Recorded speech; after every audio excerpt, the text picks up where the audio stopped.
शहर के हबसीगुड़ा में पेश आए खौफनाक हादसे में बरक़ी शॉक लगने से 2 अफराद जान बहक हो गए। शहर हैदराबाद के इलाके हबसीगुड़ा में इलेक्ट्रिक शॉक लगने से 2 अफराद जान बहक हो गए।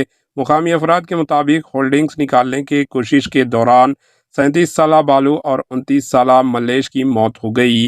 बताया जा रहा है कि हबसीगुड़ा में यहां पर लगी हुई एक होल्डिंग को निकाला जा रहा था और इसी काम के दौरान में दोनों रामंतापुर के रहने वाले दोनों की मौत हो गई। इत्तला मिलने पर पुलिस मुकाम वाक़या पहुंचकर तहक़ीक़ात शुरू कर दी। Bureau report, AHN news.